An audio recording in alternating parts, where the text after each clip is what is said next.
What is up, theology nerds? This is Trip, and you're listening to Homebrewed Christianity, the #1 theological podcast on the interwebs. And today, for your audiological pleasure and intellectual curiosity, we have the one and the only Dr. Sarah Lane Ritchie, lecturer in Theology and Science at the University of Edinburgh. That's right. She comes all the way across the internet using technologies from Scotland to talk to me here, except she's an American there. And she even went to Princeton, where you will find out that she had Travis McMacken as a TA in her theology class and managed to get out of it without being assigned anything by Karl Barth. It's just crazy. But that is crazy awesome. As her upcoming book, Divine Action and the Human Mind, we talk about that along with her story about coming out of Southern Baptist fundamentalism, integrated spiritual physicalism, the hard problem of consciousness, why theologians shouldn't be scared of scientific accounts of religious experience and such, all the way to downloadable consciousness, psychedelics and religion, why mainline Protestants are working against sharing their faith with their children. If they paid attention to science more, they'd do better, and the ethical quandary of sex bots. There's quite a few topics that come up in this podcast. It was a ton of fun, and I laughed quite a few times while editing it. So sometimes I do interviews, and I have a blast. And then when I'm editing it, I go, "Oh, that is fun. That is good." And then sometimes I'm as entertained the second time. That's impressive, and that happened in this interview. So I hope you enjoy it. Before we jump in, two things. One, the first thing. We're about to start right after the Wild Goose Festival, and my next week, I'm going to be part of a Theo-Psych event in Pasadena, religion and science get together that Dr. Ritchie's going to be at, and then I know a whole bunch of friends are going to be at Wild Goose Festival. But after that's when we're starting the summer reading group, and our first book in the summer reading group is going to be Identity: The Demand for Dignity and the Politics of Resentment by Francis Fukuyama. In partnering with me for the summer reading group is Robin Henderson Espinoza. That's right, the activist theologian, my pal, and a very dear friend, intellectual inspiration for me, and all sorts of things. So look, Robin and I are going to be reading these books. We're going to be doing a number of interactions with them. And first, we're going to start with this one. Then we're going to deal with Deep Roots, a book that looks how slavery still shapes Southern politics. And it's a fascinating book. It's relatively new. I got a hold of it, told Robin about it, and they said, we got to talk about this. And I said, what if we had a book group? Boom shakalaka. That's where this came from. And then last, we're going to read Trust Women by Rebecca Todd Peters. And that is a book about a progressive Christian argument for reproductive justice. The goal for these is each time we'll try to introduce the book in a type of lecture framing video type thing. We'll have a discussion of the text where we're going to go live and interact with everybody. We're going to be pulling in resources from all over the internet. So if you're reading some of the book or listening to the audio book, you can also listen to interviews by the authors elsewhere and stuff. But the goal is, for over the month, we tackle the big questions around each book in different ways. So sometimes it's agency, identity, race, resentment, bodies, history, stuff like that. It's an exploration, and it's a group where you can donate. So just join if you want to read the group. If you're going to join the group and you don't have money to donate, just buy the books through the links when you get the email after you join, because then Amazon hooks us up with 4 or 5% of whatever you get when you use the link. So just saying, that's the way to give, because mostly we want to see how many people would be interested in doing a group like this, where you read intellectual books out of the disciplines of traditional philosophy, religion, that kind of stuff, for a larger audience, but they're written for a larger audience. Could we create a group that every month read a book, and it'd be big enough that it's sustainable in the sense of publishers then are hooking us up with the author, and that we can interact with them. They maybe give us copies to do giveaways and that kind of thing. I don't think there is a place where more progressive Christians have got a ongoing online book group where you interact with major texts, but if in these 3 months we can get enough group, then we'll build a type of web portal where we can have constant interaction and stuff. That's the theory. Who knows if it'll work? Robin and I mostly know we'll enjoy talking about the books together. And if y'all enjoy doing it with us, then we'll build something out. Yeah. And remember, if you're a member of Homebrewed Community, like you went to homebrewedcommunity.com, joined and became a member, then you'll get access to all this. So you don't even have to go to the page. I'll be sending you an email after next week once we're inviting everyone into the group. Boom. You'll have it right there. So, yeah, if you love this podcast, all the things we're doing, want to keep more of it going on, then go to Homebrewed Community, become a member. You will donate each month. And then, remember, we're just like I guess like 3 weeks away or something like that. I don't want to give an exact date, right? But I'm like 2 technological pieces of discovery for Trip away, figuring things out so I know I'm not going to mess it up, from launching for the Homebrewed members the systematic theology class. Would it go all year long? You'll be getting basically what I would be doing if I was at a seminary teaching systematic theology lecture-wise. Then we'll be interacting, reading the text, and all that kind of stuff. And that's for all the elders at Homebrewed Christianity. So, yeah, if you've always wanted to know about those big figures like, like Barton, Bonhoeffer, Pannenberg, Moltmann, all that kind of stuff, the different movements of theology, like Latin liberation theology, black theology, feminist theology, process theology, things like that, and get the background that so many of the people on the podcast assume because they, come from the academy and things. That's what the goal of the intro to theology class is to do. Introduce you to the figures, the schools of thoughts, the big ideas. So for those of you that didn't go to seminary or want a refresher or just to join for fun, you have an opportunity to engage text, figures, get your kind of intro lectures and stuff from me and that kind of thing. So yeah, homebrewedcommunity.com. Check it out. Go to tripfuller.com if you want to join the reading group. It'll be right there just scroll down. There'll be a picture of the reading group. But yeah, that's all I got for now. Because right now, right here, what you're about to experience is the one and only Dr. Sarah Lane Ritchie talking about her book that's about to come out. It's about to come out. Divine Action in the Human Mind. And I'll also tell you, it's in the series that Catherine Tanner's book, Christ the Key, is in. So when you go look at it and you say like, oh my goodness, it's like, $90 or whatever, there will be a paperback version like the other books in the series where then it'd only be like $30-something. So yeah, I'm just giving you a heads up. But in the meantime, tell your libraries. All right? Now, don't forget, share the book. Peace.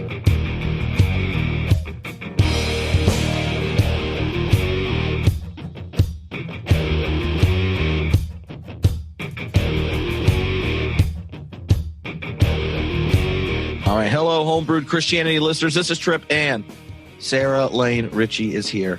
How are you feeling? I'm feeling splendid, Trip. Great to be here with you. How are you doing? Pretty exciting. So, because before we even started recording, I learned that we're going to be hanging out this summer in Pasadena. Indeed. At the what's it called? It's Theopsych. Theopsych. It's very trendy. Mm-hmm. Oh yeah, and I've just been reading your upcoming book that's about to come out, and there's a whole chapter dedicated to how Philip Clayton is wrong. Oh my gosh. On 2% of his work. 98% is fine. Oh man, I don't know if I would want to say I agree with 98% of anybody. I'm pretty mean to him on that 2%, so.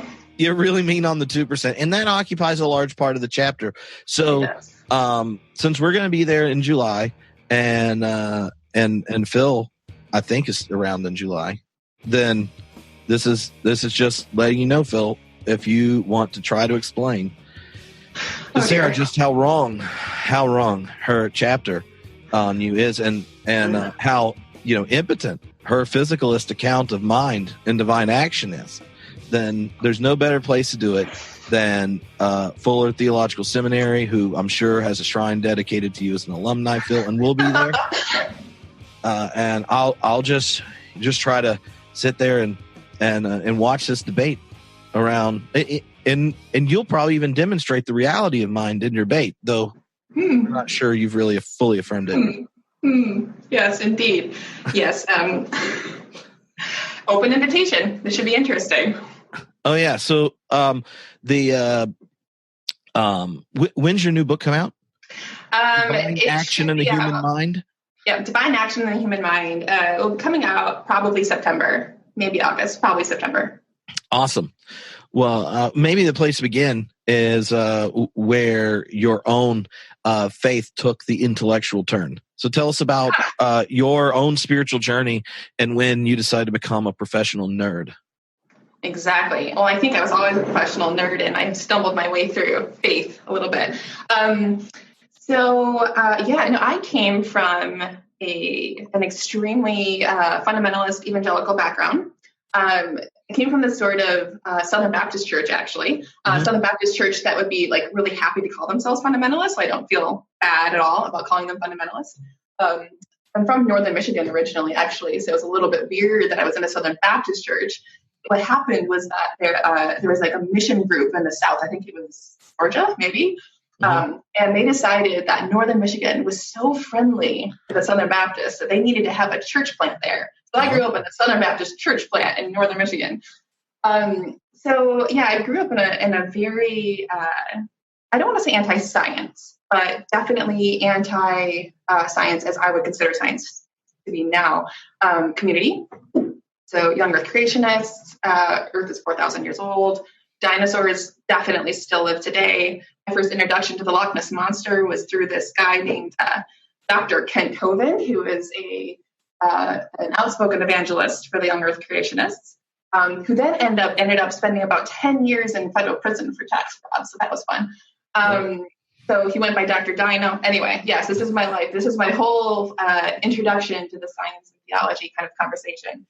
I was always one of those kids who felt very deeply and I was very sensitive, always intuiting things about the world around me and always asking the questions that I wasn't supposed to be asking. But I didn't always feel like I had a space to explore the answers to these questions. I was very perfectionistic. So I grew up in a setting where I memorized all the Bible verses, tried my best. Gosh, I tried so darn hard to believe that the earth is 4,000 years old and tried to ignore my science teachers and not to read, tried to kind of come to terms with the cognitive dissonance that I was experiencing about creation narratives and the literalistic interpretation I was reading versus what the world was telling me. Also, it was a very purity culture sort of environment that I was in. So I signed all the true love waits cards saying I wouldn't have sex or kiss before marriage, and that actually colored a ton of my experience. And so, sort of being a female in a Southern Baptist culture, kind of disillusioned me quite early, I think, to the doctrinal messages that were coming through. It was almost like they weren't coming through in a format and in a setting where I could hear them. But still, I was a gung-ho Jesus freak. Went on the mission trips. Was very evangelistic. Didn't have any fun in my teen years. And then my family moved to Pakistan when I was 15. And we were basically in like a fundamentalist house church in the middle of Pakistan. And it was a part of Pakistan that was particularly rural and fundamentalist in its own way. And so I was exposed to an enhanced version of the gender issues that I had first come into contact with in Northern Michigan. And I started reading the Apostle Paul more intensely there, decided that he was a complete jerk. And that's when my faith started to go off the rails, I would say, was that year in Pakistan. And after that, I kind of just muddled my way through my teen years overseas in South Asia, and ended up going to undergrad. Well, so another thing I should say is that my mom died in the middle of this as well, of cancer in a really tragic way. And that threw me into a space where I had already been struggling with cognitive doubts about Christianity and experiential doubts as well. I think that's probably more important. It wasn't so much the cognitive doubts I had. It was that I wasn't experiencing God as a felt reality, and I didn't know how to. My experience of a God as a loving father just didn't match up to what people around me were talking about. So after my mom died, this got thrown into sharp relief. I thought that if ever God was going to show up and allow me to experience God's love in a meaningful way, this would be the time. And I didn't experience anything. I prayed and prayed and prayed, and no sense of God's presence. So it was then that I went to undergrad. I went to a small liberal arts university called Spring Arbor University in Southern Michigan, a Free Methodist school, and I started out pre-med. And I started dabbling a bit in philosophy and theology. And I ended up taking some courses with a professor named Ken Brewer, who was doing basically most of our philosophy and theology there. And he poached me basically from pre-med into the philosophy and theology department. And I didn't realize, I think, until my junior year of college that you could actually do theology for like a living. Like that's a career choice. Like, it's like a new concept to me. I'm like, wait, what people think about these things? And I think when I discovered that I wasn't the first person in the world to have the questions that I was having and to like struggle with science and to wonder if God actually existed without being kicked out of my community. I think when I first started realizing that there was this intellectual world out there of people who were asking the same questions that came from the same existential place that my own questions were coming from, I was all in. Yeah. So from there, I went to Princeton Seminary for my MDiv. I started taking courses with a guy named Ben Sylvan Heistine, who is sort of one of the leading figures, and I would say like the last generation of science and religion. And he let me write term papers on drugs and religious beliefs. I was pretty excited about that. And at the same time, I was taking courses in pastoral psychology with a guy named Bob Dykstra. And there we were going to sleep clinics. We were talking about the importance of having a healthy sexuality. And so through these two professors, I started being exposed to the very detailed and integrated ways that physicality could become part of the theological conversation. Mm-hmm. So, and it's all been downhill or uphill from there. I went from there to Edinburgh and St. Andrews, back to Edinburgh, where I'm at now.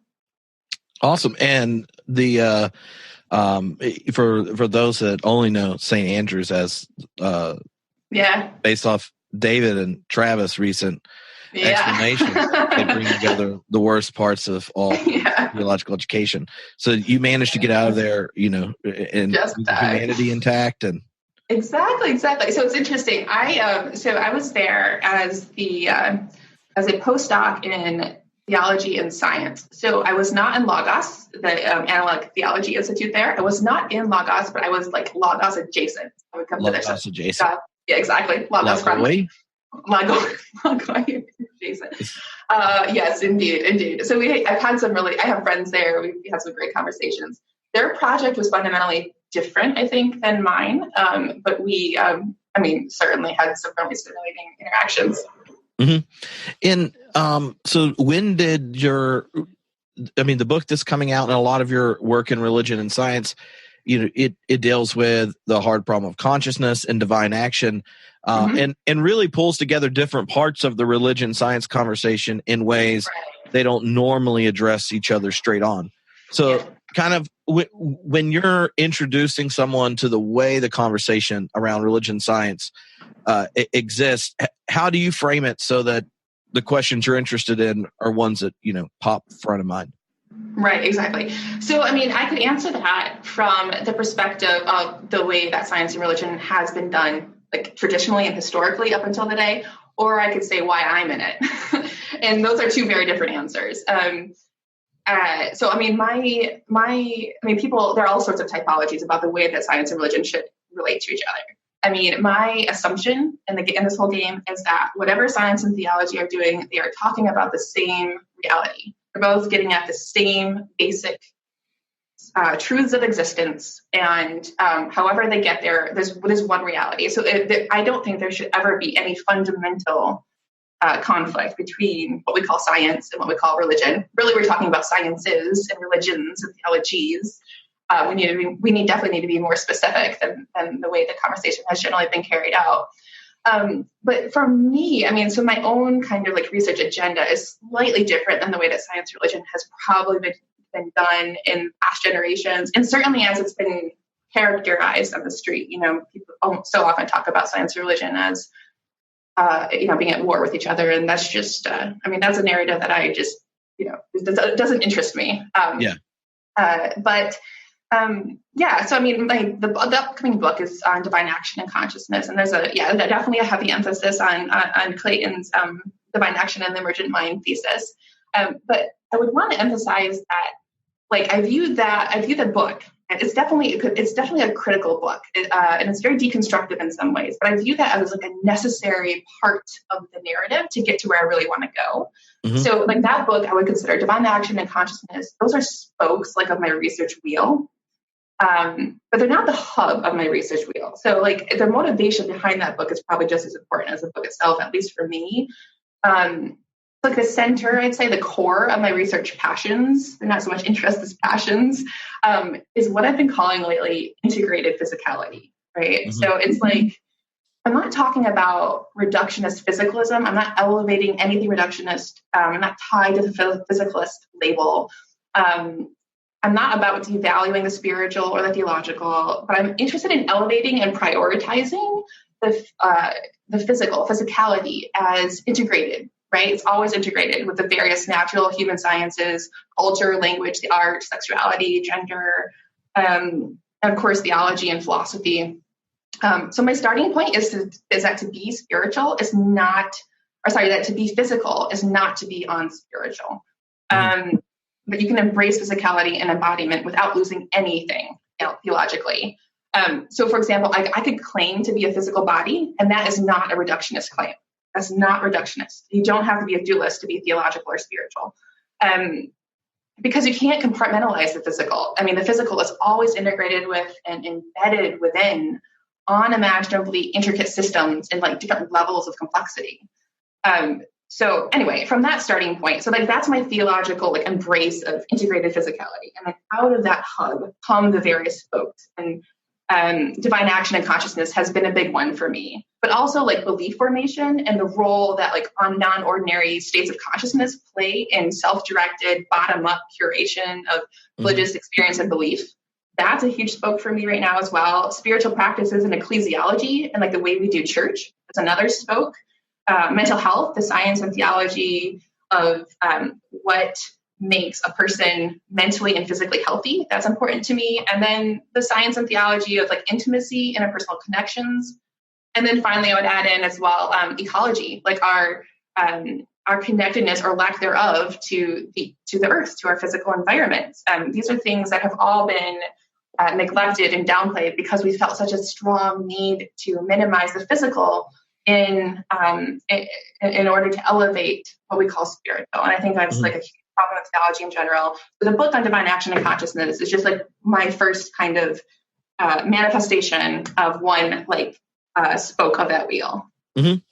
So when you start to develop that idea of integrated physicality, what are the physicalisms or the expressions of physicalisms where the dualist or the other kind of critiques to it, what do they get right about critiquing certain types of physicalism? Right. So, I think where, so what the dualists get right is that we're not doing a very good job with explaining the human experience if we want to define everything and explain everything in terms of subatomic particles, protons, neutrons, electrons, neurons. But you are always going to go wrong as long as your explanatory picture of the human person is done with that language and with those concepts. I think you always are going to need other frameworks, other layers of explanation in order to explain the human experience. So long as the physicalists are saying, nope, everything is what did Francis Crick say? That you're nothing but a pack of neurons. As long as you're saying that you're nothing but a pack of neurons, you're not giving a satisfying picture, and the dualists are right. And so, and I wonder if there's a so when you use the word physicalism, are you really just saying that there's a type of monism and it could be like a dual aspect type of monism, or is it that the explanatory discourse of the sciences is I get the scientific eschaton, actually have the ability to describe consciousness? Right. Okay, great. That's a great question. So when I talk about physicalism, I am not wed to physicalism as a metaphysical commitment to all that is, right? So I am not saying you have to have a reductionist physicalist materialism as your metaphysical, as your worldview. You can separate actually your particular version of naturalism, which I do. I go with theistic naturalism. You can separate your view of the world, the universe as a whole, from the way you think about scientific explanations of the mind. So I can be I would argue, Peyton might disagree with me on this one, but like I would say that you can be a physicalist about consciousness without being a physicalist in a metaphysical sense. I'm actually not. I am not committed to any one particular scientific understanding of consciousness. I think there are several viable options out there. My motivation in attacking anything that smells a little bit like dualism is that I think theologically we're going wrong so far as we fear scientific explanations more broadly. Right. So when I say we should be okay with a physicalist explanation of mentality, I am basically using that term very expansively to say we should be okay with a scientific explanation of mentality. What exactly that looks like is being debated every day. Yeah. So, and I think your theological critique, again, especially about how dualisms function in theological traditions that their theologians are more like apologists to preserve conclusions of a past generation than ones that are intended on engaging the sciences. And so like that theological pushback is directed at a group you engage less in the book than those who would say the terms of science are in some sense normative for our theological engagement. Like one of the questions that popped in my mind is whether you're wanting to say that sensory qualities can be captured by the quantities of the physical world, and like whether at some point we'll get to a place that consciousness, what we experience when we experience the world, is transferable by person to person by it, being some type of data or assessment another person could have. I mean, the fun way of asking is whether you can really download a consciousness, right? Like, so I would say no. So mind uploading and things, I am actually quite skeptical of that being a possibility because of the burgeoning body of research on embodied cognition. Right. So I don't think that, so my understanding of consciousness is that it basically is what happens when you have a working brain and a working body in an unimaginably complex physical environment. That is what it is to be conscious. In some ways, we've almost used a proprietary definition of consciousness to define it in such a way that it's always untouchable by scientists. And so that's not helpful. I don't think of consciousness as data. I think the computer science kind of metaphor for the mind is somewhat outdated. And actually it's really interesting when you look back at the history of the philosophy of mind. What you see is people using the most current technology of the day as a resource for metaphors to understand the mind. And the metaphors change as the technology advances. And I don't think we're at the end point yet. So I don't think that our understanding of the way computers work now is necessarily indicative of the ontology of consciousness. Yeah. And I think a lot of people that, in churches that are thinking about their existence theologically don't realize how many technological metaphors have been incorporated in the way they understand themselves. Right. So part of the pushback, your theological observation is really the way the church has internalized Descartes, where their physicality is just kind of secondary to what it is God wants to redeem, and and where the gift of life is and such. So there is that you see today people wanting to basically turn consciousness into very complex information, or using the notion of computer substituting for the brain and all that kind of thing. So if if part of the problem are drawing analogies with creations of human technology, then what type of analogies or physical analogies you think get at what that you could use to describe the phenomena of consciousness? Like what I understand. Yeah. So I'm actually not drawn to the computer analogies or metaphors at all. I'm drawn much more to biology. Right. So organisms. So and this is actually where I would track with Phil Clayton. I think that when you look at the world around us, you see that we humans are always embedded within an evolutionary narrative, and what we see is that it is impossible to compartmentalize any one level of reality from any other part of reality. And I think that's what you see with the mind as well. It's like it is impossible, I think, to separate out the mind from the rest of the natural world in which it's embedded. So yeah, I would go to biology. I don't know if that's actually a really good question. What metaphor would I use? It would be some organismic metaphor. Well, I just know that everyone at Claremont's happy to hear your budding philosophy of organism. Exactly. So when you hear the when you go into taking this kind of the integrated physicality is at the heart of what you're wanting to do and addressing questions around consciousness and divine action. How would you hand that question back to theologians where you think they're going to be getting at a better answer? Right. So, and this is where I get into trouble. I was recently called a Phidias. Someone thought I was being too theological, and I was like, wow, this is the first time I've been called too theological and not too naturalistic.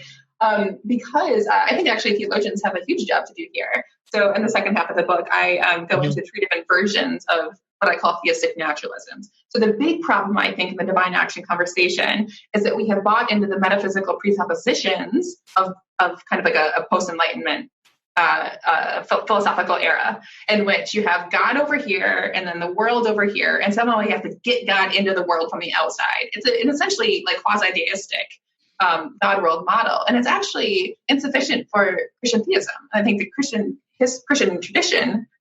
traditions have far more rich theological resources to describe the relationship between God and nature than the one the divine action conversation has been using. Anytime you hear language about non-interventionism or interventionism, you're basically talking to somebody who has bought into a model in which the default model for nature is one in which God is not already active. So if it is theoretically possible for God to intervene or to act without intervening, you have already lost the game because you have assumed that God is already outside of the system and has to get snuck in somehow in a way that's not breaking the laws of nature. So I think the job of theologians is to find ways to articulate the relationship between God and the world that doesn't collapse the distinction between God and nature, but allows for a relational understanding of God's presence within the natural world that is inherent to what it means to be natural. So Chris Knight, he's an Orthodox theologian, and he used to be a physicist as well. He talks about nature as naturalism he talks about naturalism as it is usually discussed as actually being subnaturalism. That to have a full naturalism, you actually have to have a full account of the way God's presence and agency is always active in there within nature. Mm-hmm. So, like the three options I lay out in the book are neo-Thomism. I'm not a huge fan of neo-Thomism, but you kind of have to throw the Thomism in there because it's like the gold standard of divine action theology in the history of the church, which is basically saying you have primary and secondary causality. Right. And so the question is, well, how does God do things in the world? Well, it's this thing called double agency. God is always fully active, even as secondary causes are fully active. John Polkinghorne famously called that an instance of theological doublespeak. It's really difficult to get beyond the paradox of that. It's also a huge problem for theodicy. If God is the cause of everything, then you have a huge theodicy problem on your hands. Right. And then, so I'm not too interested in the Thomism, although there are some interesting people doing new work with Thomism. So panentheism, I think, is probably the richest source of kind of theological engagement right now. And that's kind of like, I'm really interested in more models, more honestly, what new creative versions of panentheism can be kind of like thrown out there and really debated in a rigorous way. There are problems with panentheism, but I think it is probably the best model we have going on. And actually, this is one of my biggest critiques of Clayton as well, because he's a panentheist, right? And insofar as he wants to limit divine action to the human mind, he's or to other minds. Divine action has to correspond with a cooperation. Yes. But insofar as he wants to limit divine action to mind, to lowering consciousness in some way, I think he's underutilizing his panentheism resources that he has available to him. And then the third camp is the pneumatologists, so the Pentecostals. Before we do that, one of the things that might be helpful on the panentheism, especially because I don't know, pretty much everyone you footnotes probably that's alive has been on the podcast in that chapter. Yeah. I was sitting there trying to figure out. The reason Phil is in the weird position he is because he's not a panpsychist or a pan-experientialist, right? Mm-hmm. So there's no mind that's constitutive of each event until complexity emerges in the history of the cosmos to get to a responsiveness. And so at that place, then God can non-coercively engage in each event. Panpsychist, pan-experientialist can have God's present and active in different ways. And then you get like this hadn't come out yet, but when yours is out, it will be Robert Russell, who was recently on the podcast, who and Nancy Murphy, who engage in a kind of type of panentheism, but using the openness in a Copenhagen account of quantum physics to get God in the world in an active and non-interventionist way of sorts. And so I wondered if what you were describing would be like a theological reading of Russellian monism. Have you like Philip Goff and say more about that? Okay, so and why I thought of it, because Bertrand Russell makes this proposal similar to right after his time, as a student of Whitehead, and then later he gets into a more reductive reading of the world. But he says in his book, Theory of Matter, that conscious states are the real nature of brain states, and so there's the perceived gap where the problem of consciousness is a descriptive gap, namely that science in the way it relates to the physical world is gifted at describing a certain element of it, but its effectiveness is because it's narrow. And the hard problem of consciousness is when you recognize that the kind of monistic reality of the world has dimensions that are not given to scientific explaining. Because you talk about how some people go, oh, well, science says consciousness is nothing but, and you're resisting that reductive naturalism or materialism, but you're not saying, oh, I'm going to squeeze something into science. You're recognizing that whatever the physical is has a richness or a depth that it's like the conscious states are the real nature of brain states, but the correlation is not ultimately a description of what it means to be embodied physicality or embodied consciously in the world. So I would agree with that. So we're getting into a conversation here about the limits of science, right? And so the boundaries of science, what science can study, and basically the flip side of that question is what are the boundaries of the natural world? So science is usually described as sort of like the tools, the empirical ways of understanding the natural world, this spatio-temporal natural world. But the boundaries of what the natural world is are constantly expanding as well. And so it's like the boundaries of science and the boundaries of what we consider to be the physical natural world are constantly changing. They're always evolving. And it's fascinating to look, at the history of science literature and see how things that were once assumed to be supernatural acts of God now have perfectly explicable empirical explanation, right? So what falls within the area of scientific inquiry is a shifting game. It's a shifting target. I don't want to say that science will never be able to understand consciousness. Because I'm not sure, because yes, exactly. I am a monist. So because I am a monist, and I do think that there is one reality that science is trying to get at, I am hesitant to prematurely put a boundary around the proper subject matter for scientific inquiry. Now, what I will say is that in order to get at something like consciousness, to give a full explanation of something like consciousness, you're going to have different ways of explaining different language than that is used by, for example, particle physicists. It's going to be I don't want to say it's going to be like a different enterprise altogether, but it's going to be a very different methodology and language.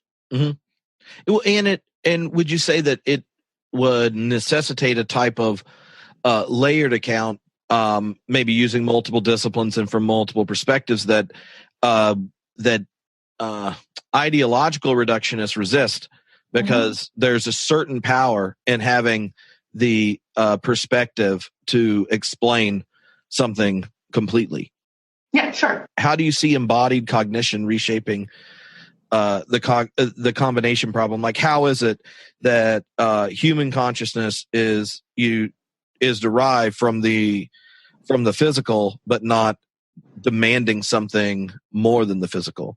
I've been reading a bunch of philosophy of mind books recently, and then they all talk about the combination problem, and then they'll talk about the zombie one, where if you hypothetically describe, imagine the point where all that can be described scientifically is described. Would there be a difference between a zombie and a person? Right. So. Yeah, I mean, so one of the most frustrating parts about consciousness conversations is that it's never entirely agreed upon who gets to study it, right? So is consciousness a scientific problem, or is it a philosophical problem? And it's really interesting how research being done within philosophy of mind and cognitive science or neurobiology is like completely different. Like they're having completely different conversations. You can read a neurobiology textbook, a neuroscience textbook, and they will literally never reference consciousness once. Like it's like that far apart. And so the problem when you bring neuroscience into conversation with philosophy of mind is they're not using terms and categories that the other even agrees is a real thing. Okay, so like qualia, for example, existing. For instance, this is not a thing that a neuroscientist is always going to want to sign up to as like being like an ontological reality, whereas a philosophy of mind person might just like assume like obviously you have to explain qualia or you haven't like explained anything at all.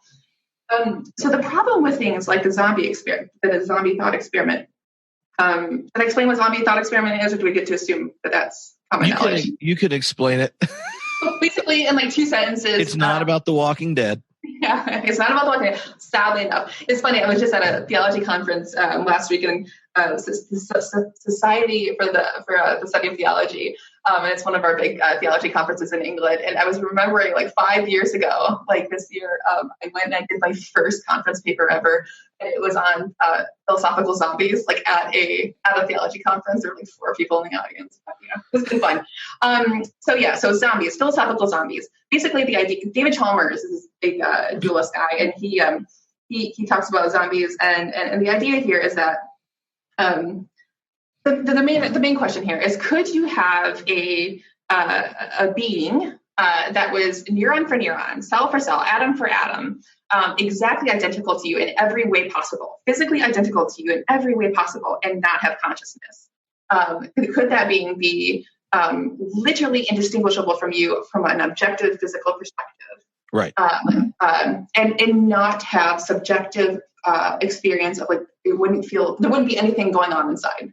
And his conclusion is, well, yes, of course it's possible that you could have a zombie. Of course you could have a physically identical organism to you that was not conscious.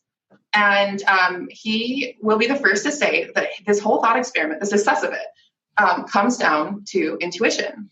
And this gets at the heart of what is so frustrating and impossible about so many consciousness conversations, which is the role that intuitive dualism plays in it, right? So if you were in intuitive dualism, it seems obvious to you that you could have a physical organism identical to you in every way, be a zombie, but with no light on inside, with no conscious experience. It doesn't seem obvious to all of us that is the case, actually. There are many, many, many, many scientists out there that would say, actually, no. If you get that specific, specifically organized, complex system of biological organs and systems and forces together, they are going to be what you are. Like, they are going to be conscious, because that is what consciousness is. And so here we get down to like the role that intuition plays in these conversations. And you know, you almost get to a point where you just have to like part ways and say, okay, well, your intuition is telling you this, mine is telling me this. And it's difficult to adjudicate when you have dueling intuitions like this. Mm-hmm. No. And one of the things that I find interesting about how, what that question raises is, and this might just be because I read lots of Whitehead, but I would think if I could transpose my experiences into your brain, what would be the difference between me? You know what I mean? Like if I wanted to have the question for me would be like, is there something that correlates to the way I, from my embodied place, prehend all my past experiences and the experiences from my perspective? Like, that would be the thing that you'd want to know. Because Hartshorne talks about the way our own subjectivity is experienced, and then God remembers it.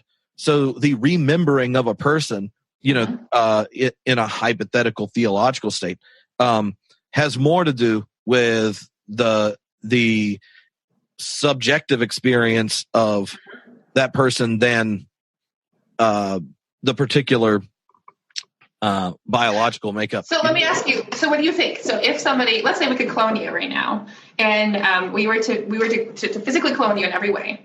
So all your neurons would be the same. And let's say that we have figured out a way to make sure that all of your memories, all of your past experiences are in there as well.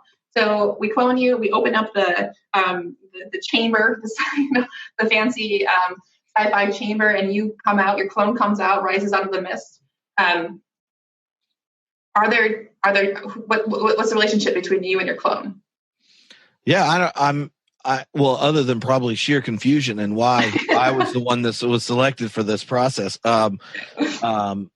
See, that's I don't know how the clone itself would really have, where you would have two centers that share the same experiential history.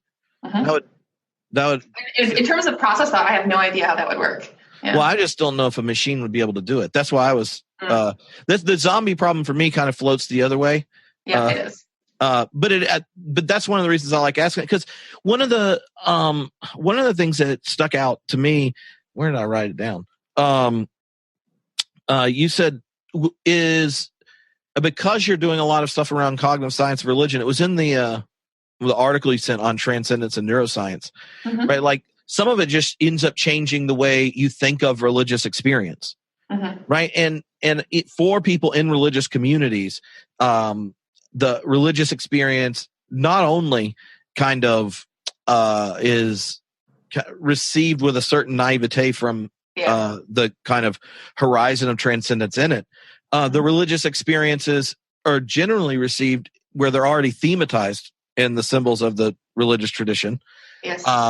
And so once you start talking about a scientific account of where religion came from and what it does in the brain, that's got to freak people out, right? Gosh. Like, so, and so I wonder if there's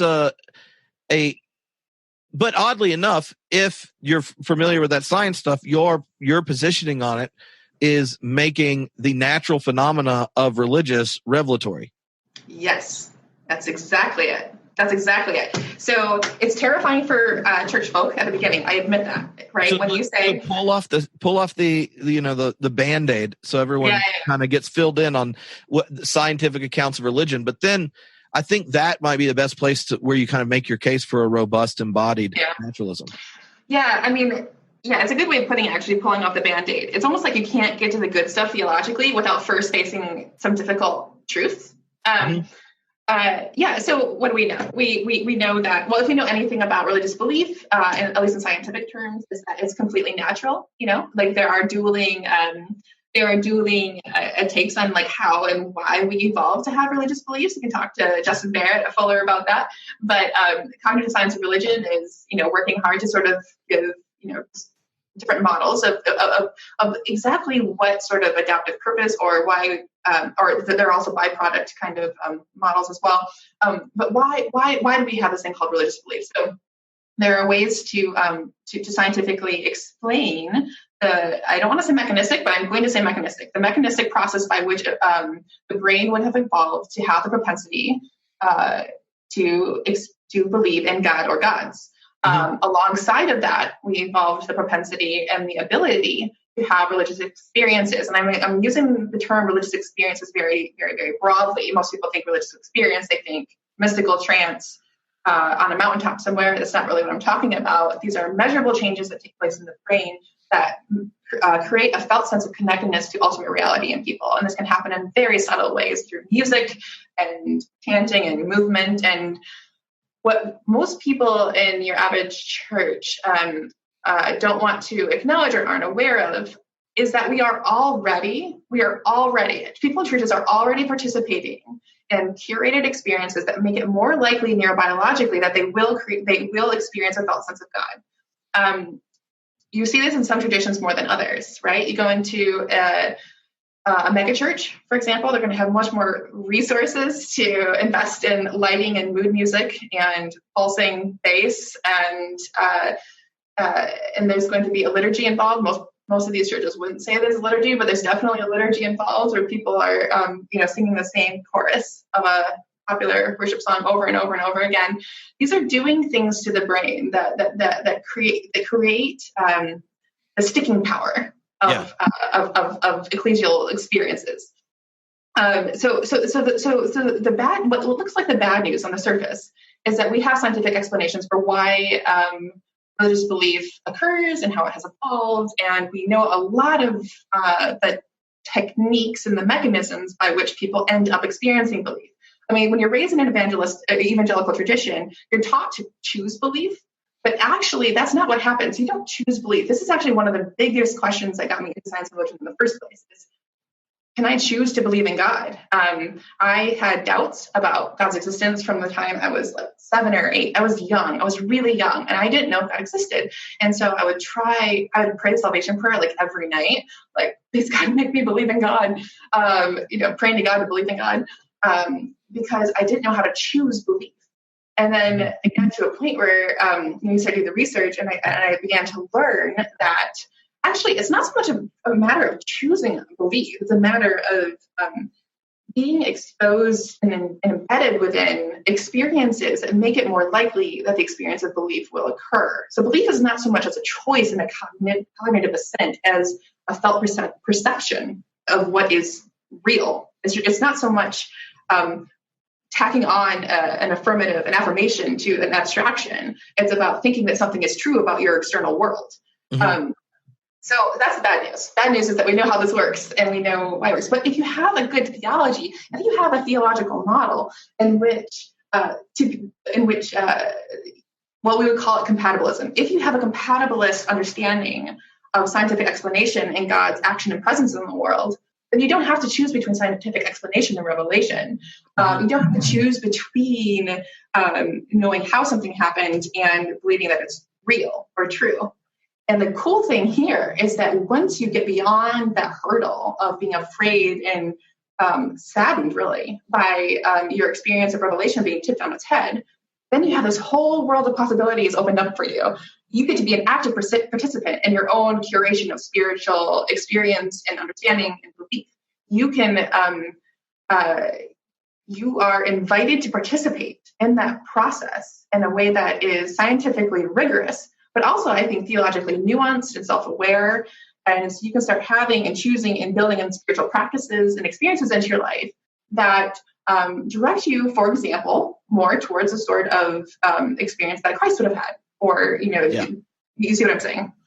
No, and I found when trying to explain that to people, a good example is asking them why it is every time they go for a walk at the mall, they end up buying something, right? Because it's not like religious people are the only ones that structure things so that certain desires are curated and then given a to resolve themselves, namely through the purchasing of that which will, for a brief moment, deal with that experience of inadequacy as the only place you can walk in public is also a place that's turning you into a consumer, right? Yes.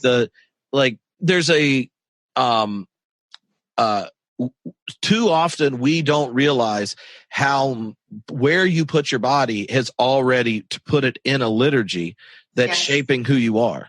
Yes. And, for some reason, if you're in the liturgy of nationalism or capitalism or whatever, those we experience because of the way in the West, the public square is nonpartisan. Those are experienced blindly, and the spectrum of belief or whatever is allowed in the common one. But if you see the same thing happen as a religious person, then you're like, well, see, that's what religions do. They put you in a situation where there are practices and stories and things that narrate one where your own self is properly understood in relationship to the transcendent or the story or whatnot. Right. Exactly. Yeah. And when you look at, so the body of literature here that's most relevant and interesting is that on neuroplasticity, really. So it's like looking at what features of experiences and practices make it more likely that your brain will change in the ways that you kind of want it to, and that your cognitive experiences will change and be shaped.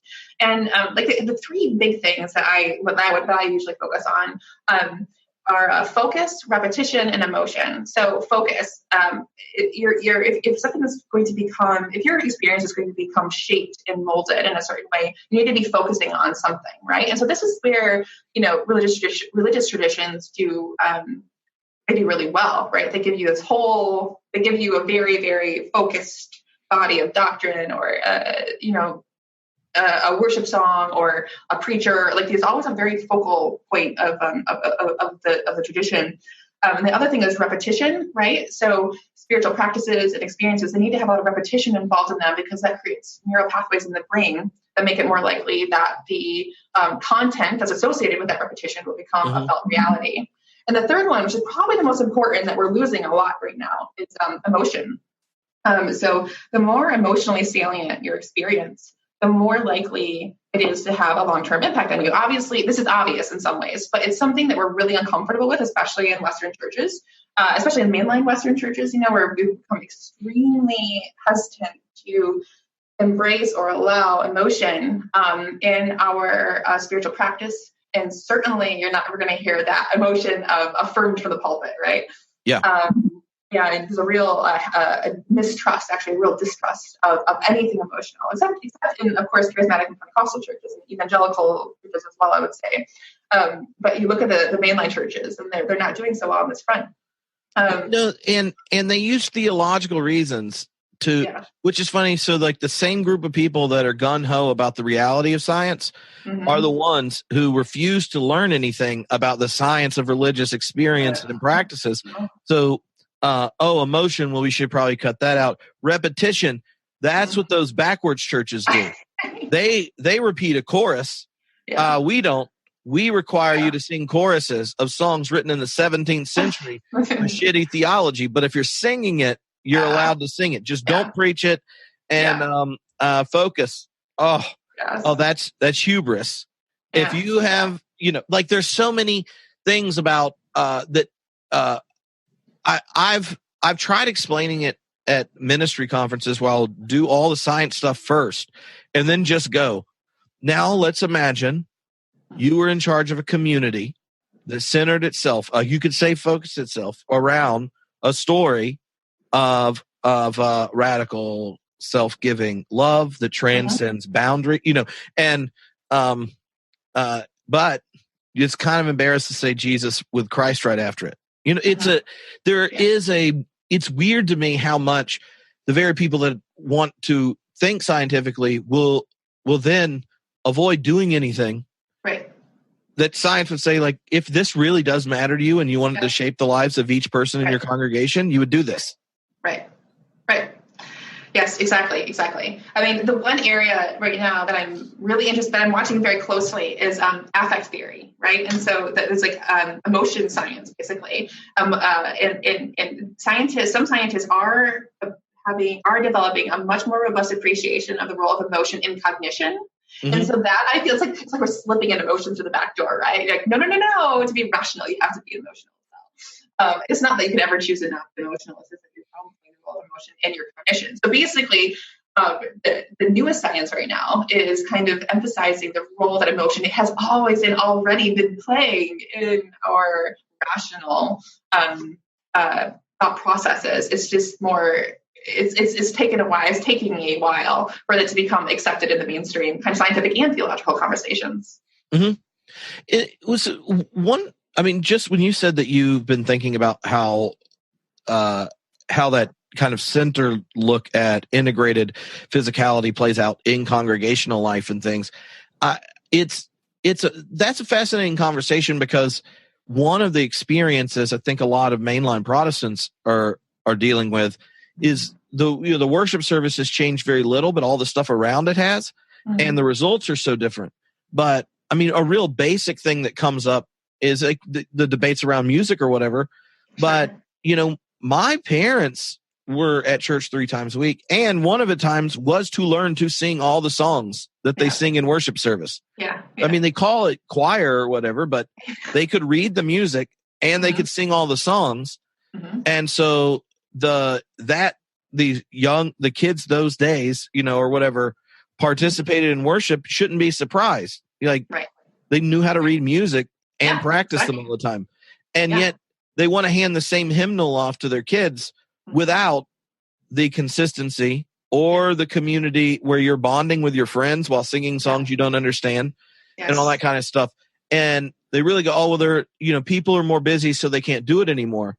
But what like asking these questions, I think, helps us see is you're actually short-circuiting the power of communal singing when the communal singing is something that isn't something that they're putting their whole self into and they know how to do and can participate in. Right, exactly. It's really interesting too, because like our parents' generation. So my parents, before my parents became Christians, they were very much in like the free love, flower power, hippie movement, right? And so their whole beings and their whole, like their minds, their way of being in the world was shaped by free love, smoking a lot of pot, and just, being one with nature and the earth. And then after that, they moved into a Southern Baptist tradition where they didn't have the immersive experience that they had out there in hippie land, but they kind of still had the cognitive architecture for it. And so they were able to infuse a more rigid and less immersive way of being with kind of their background material, the way that they had already been shaped by these really immersive experiences out there in the secular world. But then when it gets passed on to the next generation, where you don't have the benefit of having that immersive experience, you just have like the bare bones of doctrine and hymns that don't make any sense to you and you're not immersed in, then it doesn't have the staying power and the transformational power that it did for them. Yeah. That's funny though. Like my wife's parents are fundamentalist Baptists, and so she has told me all sorts of stories growing up in that situation. Yeah. And I just remember one time there's a joke about her father who had licentious living before, finding the Lord. You had all this fun and all I got was a purity ring and DC talk. Boom. Oh my gosh. That's so perfect.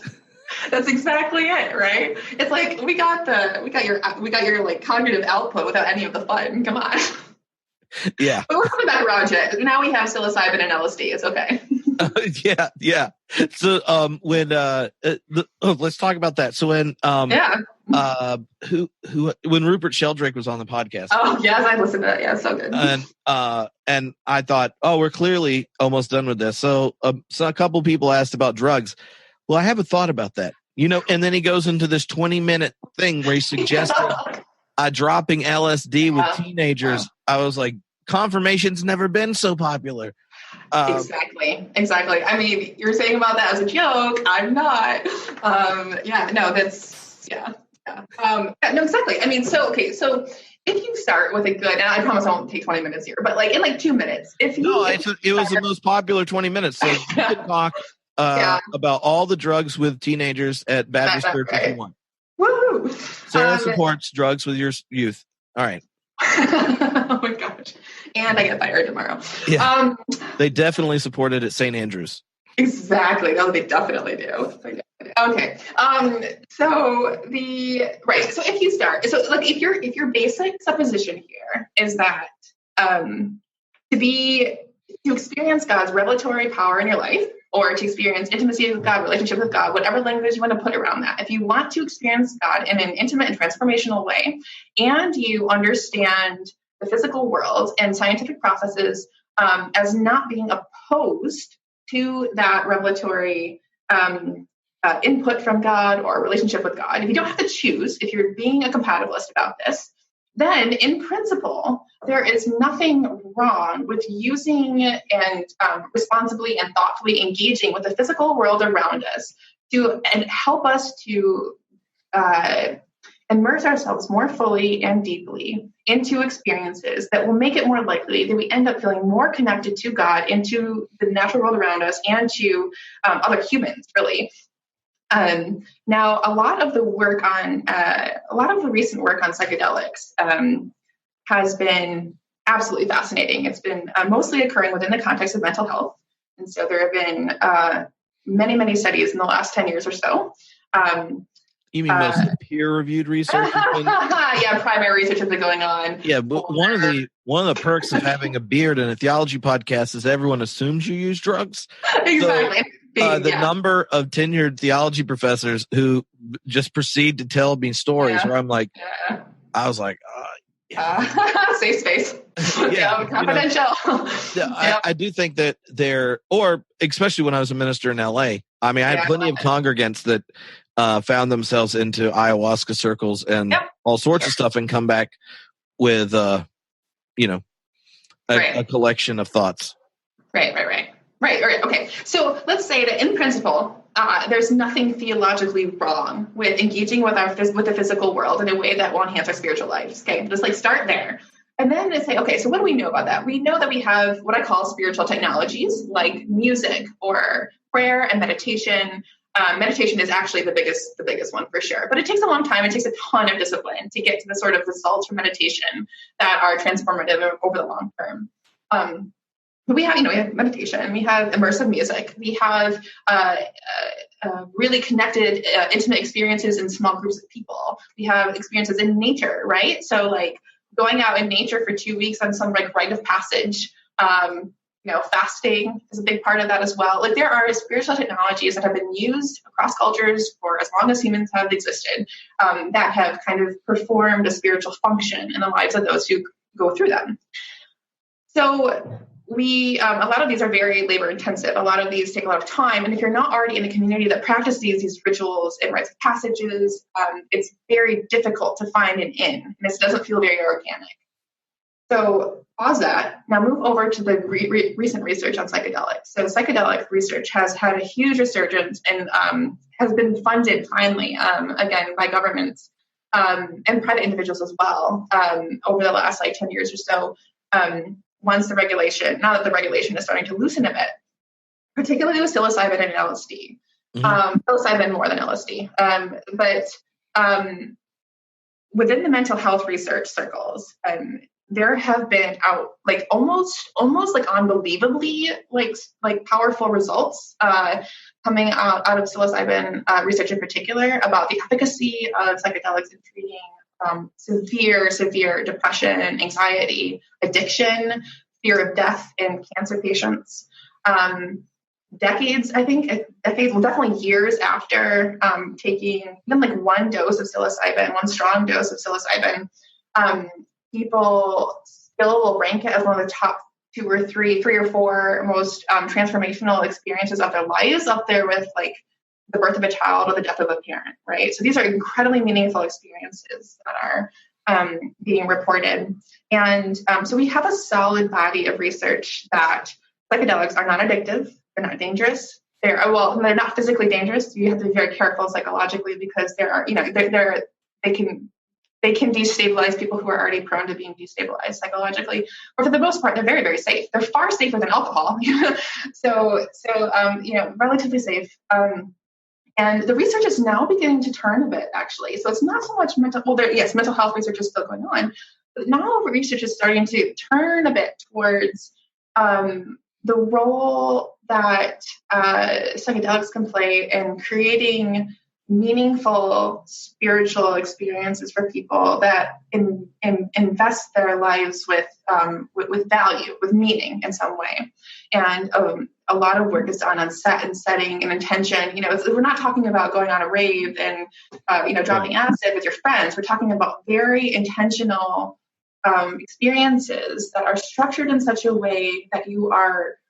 They're really done in a almost as a spiritual discipline, and a lot of people don't use that language, but they're undergone with the same level of seriousness and attention to detail and carefulness that you would expect from a spiritual experience. Right. I've actually participated in one of these studies in London not too long ago. And they're very well designed studies, and they're very well respected researchers involved. And so I think there's actually a huge potential for serious theological engagement with the prospects of these natural substances. LSD is not natural, but psilocybin is. These natural substances that have always been used by human communities to have transformative experiences. I think there is theological value in investigating these more closely. I'm not saying everyone should start dropping acid, but I am saying that this is an avenue that we have theological warrant to explore. So if you were talking to yourself, in college, and you're just starting to do this, and you're in how would you describe deciding to participate in that study, and how would you describe the experience of it for someone who is just starting to ask bigger questions, but their frame of reference does not mean get on a plane, go have psilocybin for Jesus, Right. Well, I would say, what do you want? What are you hungering for? So me, when I was a freshman in college, sophomore in college, I would say, well, gosh, what do I want? I desperately want to have an experiential encounter with God. That's what I want. I want to believe, and I don't know how to make myself believe. I am willing. I was almost like Pascal in this way, right? I was like, I am willing to go down the Christian path because there is something in that path for me. I know there's something there. I see it in the lives of people around me. There's something in me that kind of calls to me from the Christian tradition. And I think it's not only because I grew up in that tradition. I think there's something more than just having come from that tradition that calls me there. And but I didn't have the experience that I needed, that I craved, right? And I had a pretty good idea that it was probably, at least in part, because I was a perfectionist, uptight, type A, overthinker, couldn't shut my brain off to save my life. Not super great at having the sorts of immersive contemplative experiences that lead to a felt experience with God. So I would have told myself back then, well, there is this thing that you can do. You can have a spiritual guide. You can have a theologian. Go find yourself a theologian who will talk you through this. Set up the experience in such a way that it's explicitly Christian. If that's your tradition. Set up the experience in a way that's where your intention, you set your intention to be to connect with the Christian God, to connect with Christ, and could even pray beforehand and say, God, I'm choosing to open myself to you in this experience, and I'm open to whatever happens. And then, of course, after the experience yourself, you have to be ready for a serious period of integration. The idea is not that you're getting high every weekend instead of going to church. The idea is that you are experiencing deeper levels of reality, and not only out there, but also within yourself. There's a lot of psychological work that you do in these experiences. You see yourself in the world in a different way than you have before. And then you go out and you integrate that back into your rich tradition, into your theological knowledge, and into your regular spiritual practices. And then hopefully, ideally, those more normal practices and daily routines will take on a more enhanced value and meaning for you. And actually, I don't know if there's any good research on this, but I think what happens for many people, and there is good research actually, that many people don't feel a need to return over and over again to psychedelic experiences. Right. In fact, you could say that psychedelics are anti-addictive because they can often be really challenging, and they're not like just euphoria. You encounter in these experiences things that are difficult to deal with, and that you do need to really sit with and incorporate into your life. So they are like actually like anti-addictive. The idea here is that you are able to take those insights, and then actually what happens often is that other practices become easier for you. So meditation actually becomes a bit easier, I found. Like you can kind of go deeper more quickly. Prayer and music, even just like outside in nature, I found. I think many people experience a renewed or even just a new sense of connectedness. Mm-hmm. A real sense of connectedness to just the environment, which I mean,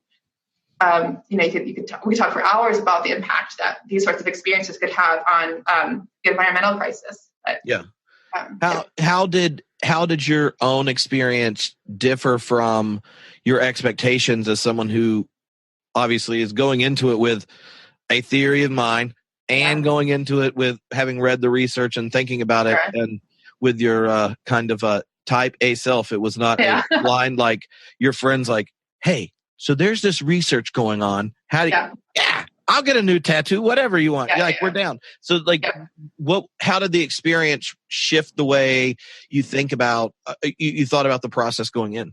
Right.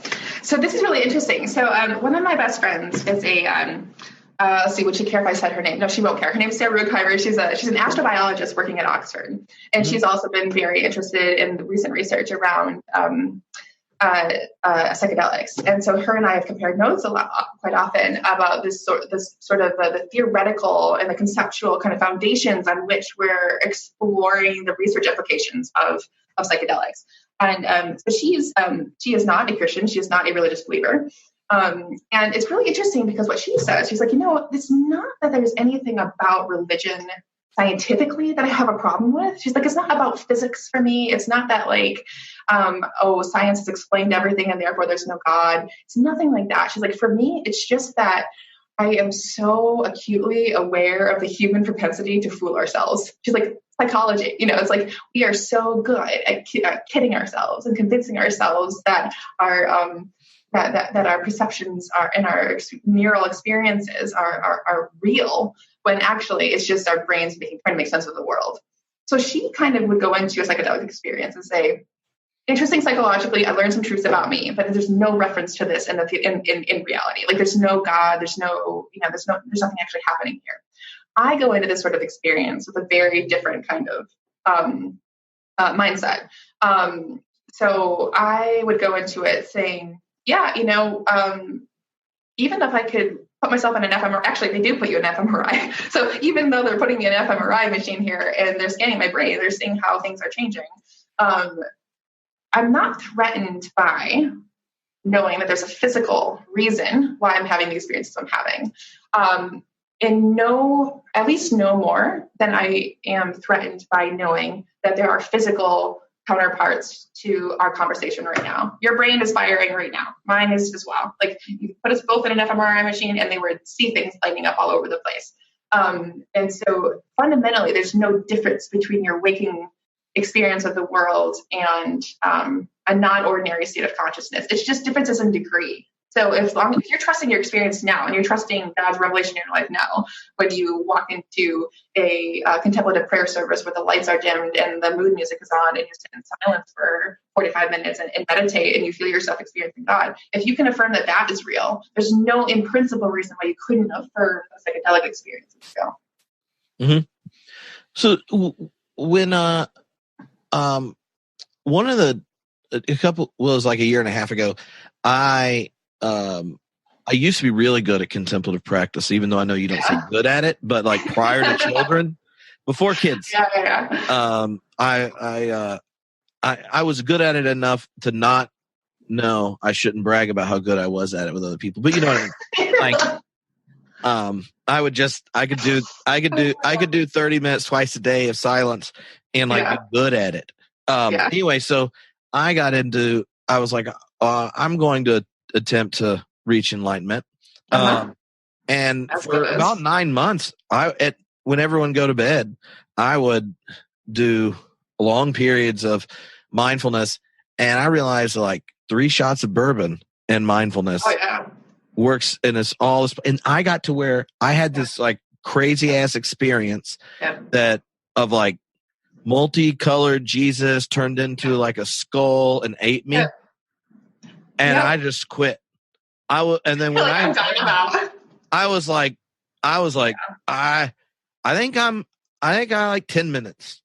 I like noticing maybe one shot of bourbon, maybe not so much bourbon. Yeah, I was just like, what? But I was also like in ketosis, so I had like not had. Oh my God. And so my body I had fasted 18 hours, not had any carbohydrates. Oh my gosh, you're like tripping at this point. Oh my gosh. And I'm sitting there and I'm like, the idea of getting something that's more effective than this just scares me. But and I say it just because like a lot of times religious communities I've facilitated, fasting and meditation groups and stuff. People don't realize that we do things to alter our chemical makeup. A youth retreat involves sleep deprivation, large amounts of sugar, and a mode of storytelling, right? Yes. And on the problem with a lot of more conservative religious people is the only drug they allow is caffeine, and so they have to hire a U2 cover band for church. Yes, that's exactly it. But so when one of the, can you kind of give an idea of how you understand divine action for everyone? I realize we didn't get to that part. We had divine action thing on panentheism, but where I want to go is like I'm interested in how your understanding of integrated physicality, how your understanding of these the mechanisms of religious experience and stuff. What does it allow you to say or not say about divine self-revelation? The particularity of a religious tradition or God's self-thematization or however you want to describe religious particularity within a world of multiple traditions. Right. Oh man. So, yes. So I don't have a problem with divine action, which is like, it sounds like the most like minimalistic Christian thing to say ever. I don't have a problem with divine action. I have a problem with the conversation that's usually fun. I'm actually quite friendly to the way that that Phil Clayton describes divine action as a lure. And I think his panentheism is can do much of the theological heavy lifting to describe how divine immanence can cause change in the world. He doesn't go that far. But I think that a panentheistic God world model opens the door for a way of thinking about divine influence and invitation at different levels of reality. Okay. So we talk about consciousness as being like a thing, like an ontological thing that exists in a box. And then everything else that's not consciousness is just not consciousness. Right. I think there might be something to the panpsychist conversation. I don't want to call myself a panpsychist, but like a proto-psychic, like there is a potential for mentality at many, many levels of the natural world. Yeah. I don't want to be the first one to say where we cut that line off. Right. So I think, the third branch of the theistic naturalist that I have talked about in the book is the pneumatologist, actually. And they talk about the Holy Spirit as being integral to a full understanding of the natural world. So if say we're sticking within the particularity of the Christian tradition, if you have this thing we call the Holy Spirit, there I am getting heretical again. If we have this being we call the Holy Spirit, that is always and already, as Jamie Smith would say, always and already active and present in the natural world, and is constantly inviting participation from the natural world in some way, then you get more room for divine action to occur than just in the human mind. Now, anyone in the divine action is going to pick on me at this point, because they're going to say, well, how exactly is the Holy Spirit, like a non-physical being, impacting physical matter in a way that is not coercive? And I don't have a solid answer for that, but I think that's where the theological conversation needs to go. I think there's a way. When is your openness to something proto-panpsychist a way of having a more open continuum of responsiveness? Right. So, like, yes, exactly. Phil is rejecting the kind of either or of a dualism. Yes. And he's also rejecting the way a traditional panpsychist frames back at him, where it's like, right. if you don't have mind the whole way down the spectrum of complexity, then you're saying, like, at some place it pops up and feels like, it's called emergence. So you would be saying something like, there's a transition in different networks of experience or of sorts, where there's the potential for mind like experience becomes actual. And and the spirit then is it. Would you say that that on that continuum, the complexity of exactly. the complexity correlates to the responsivity? Yeah. So, I mean, the irony is, I actually do think the human mind is probably the most likely place for divine action to occur most intensely. That is where, so I actually fundamentally do agree with Phil Clayton. I'm not sure he's going to be. I'm not sure he's going to be hugely disappointed. You should just say that middle shelling is embarrassing. That's always a good way. Just say negative things about middle shelling. It gets him worked up. Oh my gosh. All right. You're going to be a fun host for this debate that we're going to do in California. I was out of context at each other. Exactly. Thank you. Like, Sarah says, do drugs. Clayton says, I don't know, whatever he says. Clayton, I don't know. Clayton would be like, I'm from Berkeley. He's like, I'm fine with drugs. Yeah, I don't know. You can't have a Bay Area philosopher who's like, no. Oh my gosh. Okay. Yes. Okay. So let me say that. Yes, I think that there is a way to. What am I saying? I agree that the mind probably is a more obvious locus of divine creaturely interaction and revelation. Want to use that word for it, than other areas of reality. But I do want to keep the door open for all of nature to be responding to God in whatever way is appropriate for that organism or level of nature. I can't imagine it because I am not that organism. So it's like, I can't. It's like fundamentally impossible for you and I to understand what that responsiveness would even look like. Like, what does it look like for a mountain to respond, or a hurricane to respond? I don't understand how a hurricane responds to the divine lore. I don't get it. But I do want to keep that window. I do want to keep that door open. And I think in a way that Clayton wouldn't want to do that. And this is the other important thing. When I say these things, I fall into a huge problem with the problem of evil in a way that he can avoid by saying that God isn't acting on those other levels. Well, yes, no, I definitely could see how the problem of evil stuff pops up. Though I have to say, I would write an article if I were you. That's some parody of Nagel's "What It's Like to Be a Bat," but about theology and revelation. Yeah. But here'd be my comeback. If you're trying to force Phil, he's going to give you the problem of evil thing, then you say, unless there's in some sense a way God can be revelatorily related to them, then then there's a less than full physicality that is going to participate in new creation. So you can lean to the solution of the problem of evil towards its future participation in the divine life in a way, an emergence of mind, and in a sense, for Phil, like God is mental. Then there's a big bang if you're using that cosmological picture, and the mental is in some sense instantiated by God in the constants, prior to it emerging, but God doesn't have a genuine relationship with the cosmos until for him till biology in a sense, right? Exactly. And then that relationship emerges over time. So but it fixes the problem of evil on the not even once principle for him.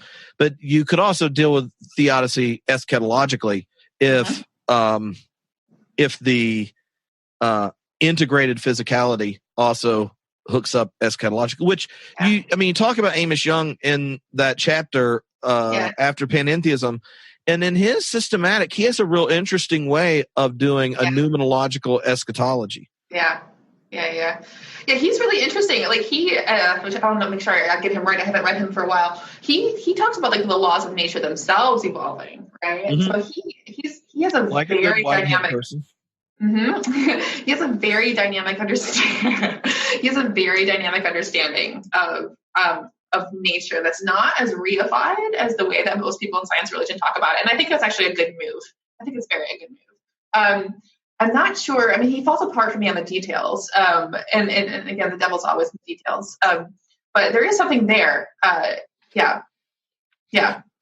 Well, one of the, I think, and I'd be interested in how you'd frame this. Like, there is a sense that because this conversation includes so many different disciplines and different parts of the church and people outside the church, and then other religious traditions, and then all the different parts of that religious tradition, when you're talking about religion, science, philosophy, and things, each of those little networks in the conversation have features that are live, features that are dead, things that are off limits, and things that get preferential treatment, right? And so you could have 5 different thinkers who, if they got in the same room, would have such strong overlap. But because the conversation partners they engage in have certain prejudices for that religious or non-religious tradition or that philosophical conversation, there's assumed tension, you know? Yes. Yeah. And I just think that one of the things I've discovered in the academy, and because of the podcast, where then you become friends with people that you initially ask to interview them because it's hard to get evangelicals to say yes, and then you find out if they're if no one was going to get them in trouble for what they're saying, there's a lot more consensus in the academy, and where the differences are not boundary issues, right? Because there's something about giving yourself to the search for truth and engaging all the disciplines that is more definitional to you as a person of faith who does it than your particular answers at a given time. Yep, absolutely. Yep. Yes. Well, I like, to me, that's just a fascinating thing, right? Yeah, exactly.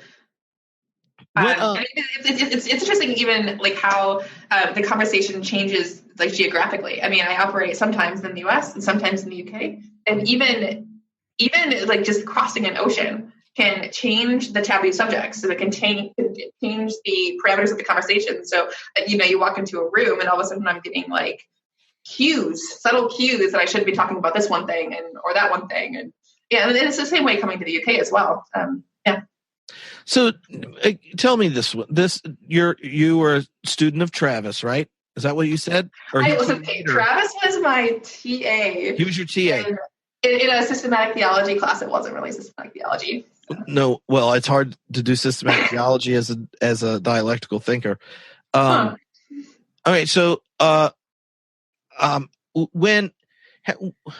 what's the deal with all the Bardians? I know. Okay, so here's a dirty. Oh my God, here's a dirty little secret. I somehow managed to go through 3 years of an MDiv at Princeton without ever reading a thing from Bart. What? I know. This is don't tell. And everyone treats you like you know him really well, I'm sure. This is the horror of my academic career, is that everyone assumes because I was at Princeton, I'm like a Bardian. And I'm like, no, I literally spent all of my time talking about drugs and religious experience with Benson and Heinstein and anthropology. And then like talking about sexual trauma and the sleep cycle, like with my pastoral psychology buddies. And then I do systematic theology, okay, where Travis is my TA. I do systematic theology. And there are 3 people, or at that time, there were 3 people teaching systematic theology. 2 of them are going to be well-known names in the Bardian world, and I won't say their names, but they did not agree with each other on part. And then like the third one was somebody who I also shouldn't name, but who wasn't doing anything remotely related to systematic theology as it's normally done, was just doing contextual theologies. So let me tell you what, I came out of that systematic theology being so properly exposed to liberation theology and feminist theology, but didn't know a darn thing about Calvin or Barth. So poor Travis is coming in our tutorials, trying his darndest to get some Calvin into our heads. And we're all like, no, let's not talk about that. Let's talk about the fun stuff. So yeah, no, I'm not a Bardian, and I don't particularly have a dog in the fight. Oh, well, no, I think your cross-disciplinary theological reflection has a little bit of one in the fight, namely finds Bardian methodology narrow, flat, and well, I know his 9, right? So as long as he's giving me a big old natural theology 9, I'm probably not going to be. Yeah, you're probably not going to. Oh. No, I understand that, and one of the reasons I brought it up is just because the dialectical types are very much kind of materialist in their metaphysics, and then they think genuine materialism requires a type of reductionism that I think they could really read your book, thanks, yeah, and see that they can be they can have a wideness in their naturalism. Yeah, I mean, and this is my thing, right? Like, so this, like, Christian theologians are so often on the back end of things, right? We're so often dealing with new insights, scientific and philosophical insights, 40, 50 years after the fact. I'm like, guys, can we just get on the front end of this one and not be afraid of physicality? Like, let's just for once not be afraid of this. Let's just be audacious in our theology. Just this one time, please. Just this once. I don't look, if we can do it once, Sarah, really, you're selling yourself short. Like, you get them to do it once, then it could become a habit. Oh gosh, there we go. We like habits. Yeah, and because you know what repetition does.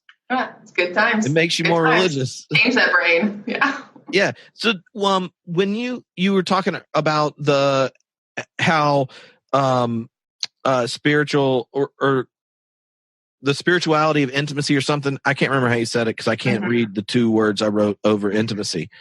But one of the this episode hadn't come out yet, but it came up in one of the others on spirituality and technology. And I said, so how would you want to begin a conversation in your church? And they said, well, I think you should maybe have a Sunday school opportunity where you debate the ethicalness of sex bots. Oh, yes. So because that seems just futuristic enough to a few of them, as opposed to having them debate porn at church. But when you think of kind of simulated embodied intimacy, like how does taking seriously the integrated physicality shape the way we think of our own kind of sexual embodiedness, but also rethink through the ethics and that in related to technology?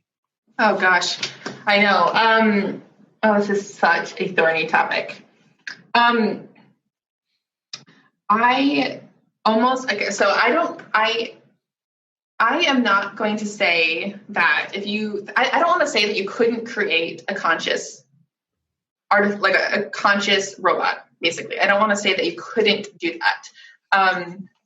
And I think if we got to a point where we could say that we were engaging with a conscious entity of some sort, and all the ways that we understand consciousness to be operative, there would be ethical considerations there.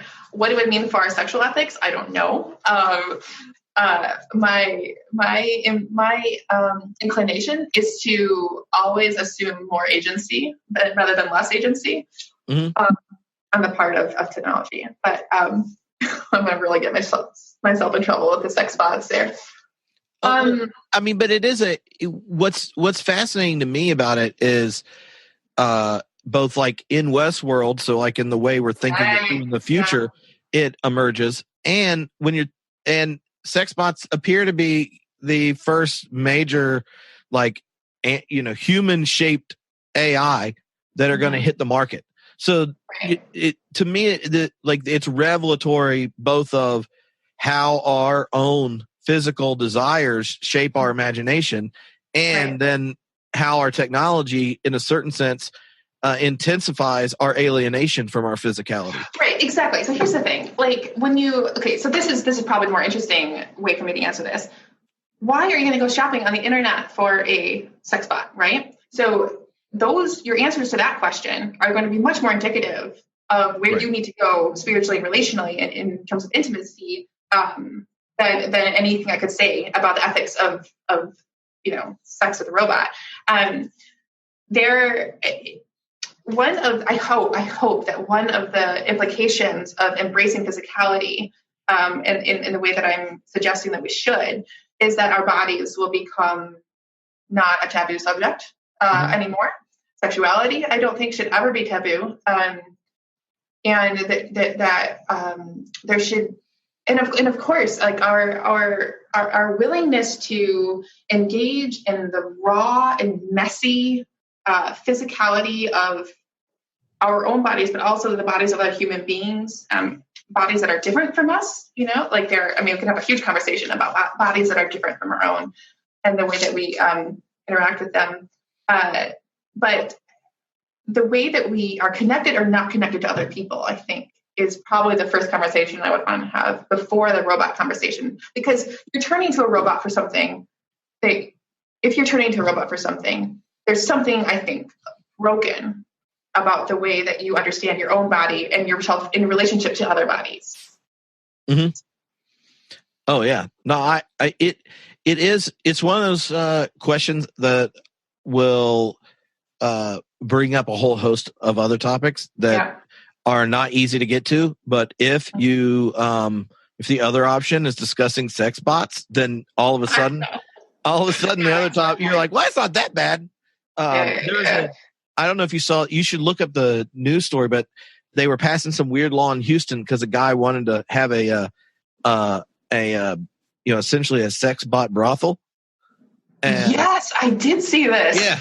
Oh man. And one of my friends that's a minister in Houston sent me this, and he goes, I don't really know how I'm supposed to take a stance on this.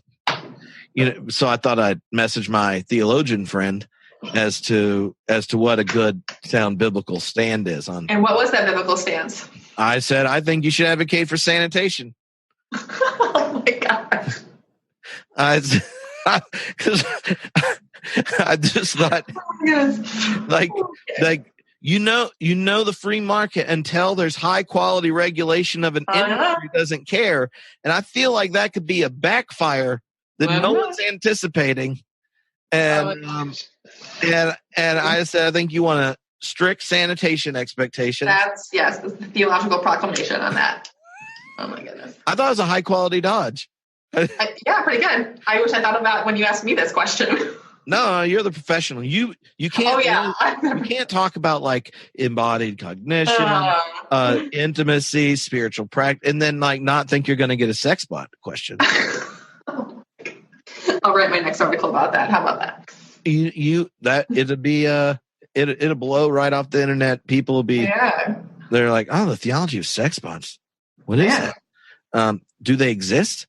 It'd be fun if you did it as an online article to put links in and to count how many click outs. So like, do they click to the Bible verse more, or do they click to whatever to Amazon? See which one, and do Amazon tracking links so you can see what else they buy, why they go to Amazon. Oh my gosh. So the last question or topic, the thing that popped up was, you mentioned earlier, like contemplative practice being one of the most important spiritual practices and things. I actually thought, my mother-in-law, and I don't know if I'll keep the whole part of the story in the podcast, but, her Facebook page, she likes this, like blogger who's very fundamentalist Baptist. And I thought it was a joke when it came across my feed, but it was a YouTube video explaining how, yoga is turning your body into, altars for Hindu deities. For demons? Yeah. For demons? Yeah. Yeah. And what it made me think of, connected to like the way we'll have real boundaries on certain chemicals, but not caffeine or whatever, is how one of the ways the church cuts you off from avenues of spiritual experience is by putting the physical material elements of it in some tradition or something that's like really, marked off as just evil, bad, or whatever. And so do you, what role does the setting or what role do you see the tradition playing in something like contemplative practice? Right. So like, is there a reason, if you're a minister that has a contemplative practice group, to think it important or not to use like Western Christian mystics, or you just want to go, New Age on it, or teach like Buddhist contemplatives? Like, does the tradition end up varying in the experience? Yeah. Right. I mean, that's a great question. I mean, we know that different spiritual technologies, when people have religious experiences, the religious experiences almost always correlate with the religious tradition in which the person has come up. Like if you're a Muslim, you're very unlikely to, take psilocybin and then have a vision of Jesus. That's probably not going to happen. So we know that the tradition that you're steeped in will impact your experience. Of course, you don't have to have a religious tradition to have an immensely meaningful contemplative practice. I think Sam Harris is probably the best example of this right now with his waking up. So spirituality without religion. He has actually his meditation app is actually very well researched, and it's basically for people who don't want any theologically, Hindu, Buddhist, nothing, no theological baggage attached to their contemplative practice. So, I mean, I would never want to say that that contemplative practice is only in the domain of Christians and that no one else gets access to that sort of general grace that I would want them to have access to. However, if you are somebody whose intention, so you're set, they call this set in kind of the mind-altering world, if your set is one in which you desire to grow in a specific theological tradition, then you should structure your experiences in such a way that they are framed by that, right? So that's why I think the value of churches and theologians come in, because you can tailor what we know to be good neurobiological practice. So meditation is a great example. You can tailor that to your theological traditions. I can imagine 1,000,001 ways that you could enhance that experience for people who are doing it as a Christian spiritual discipline. By, of course, like the Lectio Divina, like focusing on a certain prayer, or even just taking a truth. So say like God's love for you, that is not dependent on merit. Okay, just like unconditional grace. Let's just have that be our intention for this meditation session. I think it's more about the way that you structure it and the way that your content is selected as a focal point that is important. Yeah. How has thinking through this scientifically impacted your own piety and spiritual practices? Yeah, well, I am much more open and explorative now than I think I would have been before. Well, I already think you've told us quite a bit.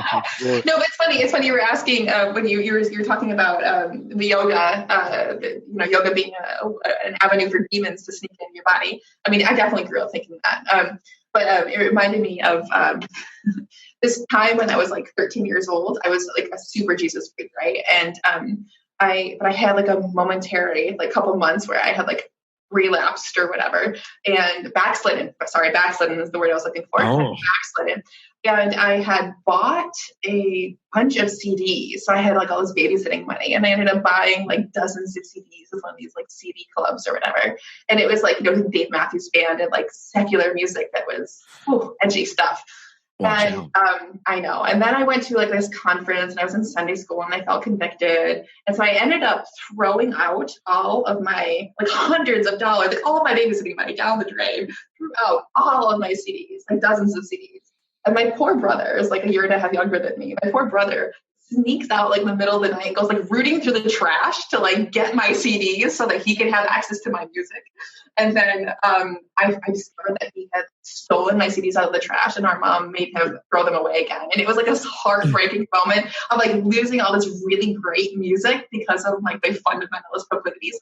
Anyway, so that's the kind of childhood I had. But I don't know, why did I go off on that? I think what I wanted to say was that I have become, I am much more open to spiritual truth and depth, and things are not explicitly doctrinally, Christian. I see the natural world as a place, as an environment, as this organism, where God, I'll use that word, God, is always and already present and active and inviting me and everyone else to participate in life and connectedness with each other and with that source of life. And there are some ways that seem to be more effective at connecting me to that source of life. And that's what I pursue. Mm-hmm. That's probably how I would frame it. Well, awesome. I've really enjoyed talking to you. Is there anything that's sitting on your head you feel obligated to say, or another theologian would like to taunt while No, that's all right. We can be nice to Phil Clayton now. All right. Well, I will be looking forward to seeing you in July. Yeah, it'll be good fun.